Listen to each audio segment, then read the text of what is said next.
They came to Jesus and saw the crazed lunatic, no longer walking and talking like a madman.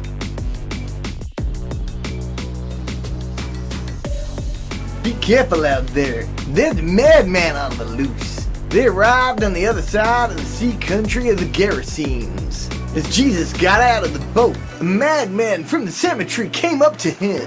He lived there among the tombs and the graves. No one could restrain him. He couldn't be chained or tied down. He'd been tied up with chains and ropes many times, but he broke the chains and the ropes. No one was strong enough to tame him. Night and day he roamed through the graves and hills, screaming out and slashing himself with sharp stones. When he saw Jesus a long way off, he ran and bowed in worship before him. Then he howled in protest. What business do you have, Jesus, Son of the High God? Are you messing with me? I swear to God, don't give me a hard time. Jesus then commanded the tormented spirit out of him. Out! Get out of the man! Let Jesus cook for a second. He replied, tell me your name. My name is Legion, and we've taken over. Then he desperately begged Jesus not to banish them from the country. Check it out, there's a large herd of pigs, and they were grazing on a nearby hill. The demons begged Jesus, send us into the pigs so we can live there. Jesus gave the order, but it was even worse for the pigs than for the man. Crazed, they stampeded over the cliff into the sea and drowned. Those tending the pigs, scared to death, hightailed it out of there and told their story to town and country. Everyone wanted to see what happened, and they came to Jesus and saw the crazed lunatic sitting there wearing decent clothes and making sense, no longer walking and talking like a madman.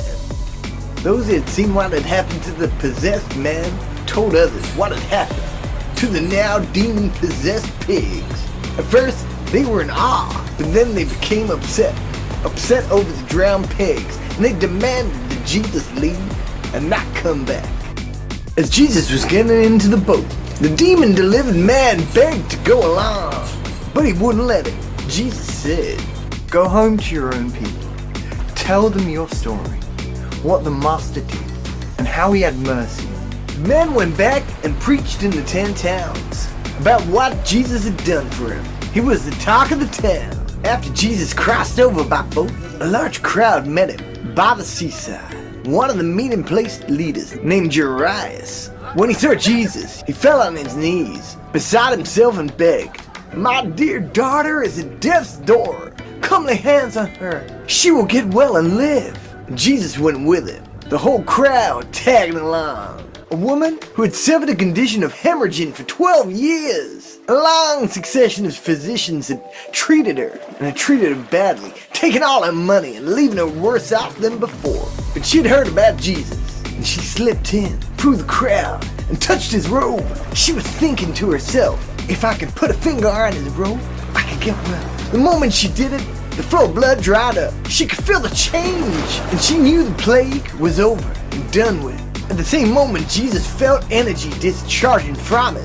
He turned around to the crowd and asked, Someone touched my robe. Someone touched me.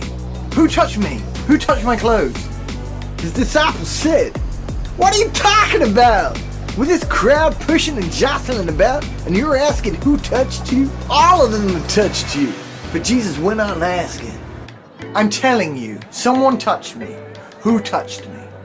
Looking around to see who had done it, the woman, knowing what had happened, knowing she was the one, stepped up in fear, trembling, knelt before him, and gave him the whole story. And Jesus says to her, daughter, you took a risk of faith, and now you're healed and whole. Live well and live blessed. Be healed of your plague. While Jesus was still talking, some people came from Jairus' daughter's house and told him, your daughter's dead. Why bother the teacher anymore? Jesus overheard what they were talking about and said to the leader, don't listen to them, trust me. Jesus permitted no one go into Jairus' house except him, Peter, James, and John. They entered the leader's house and they pushed their way through the gossips, looking for a story, and the neighbors bringing their casseroles. Jesus was abrupt. Why all this busybody grief? And all the gossip?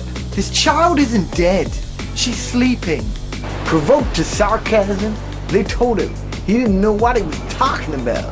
But when Jesus had sent them all out, he took the child's father and mother along with his companion. And he entered the child's room. He clasped the girl's hand and said, Talitha kum, which means, little girl, get up.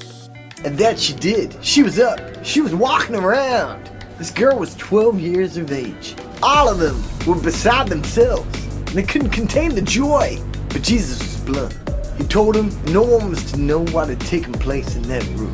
Then he said, now, give us something to eat. Why do you think Jesus always wants to keep it on the down low? It's a theme, isn't it? But he goes against the grain. He has his own narrative to follow. And he's got his own narrative for you. It's not what you think. It's about a reconciliation with a father and his child. This is Word Life. We're working our way through Mark. Like and subscribe and keep up the positive.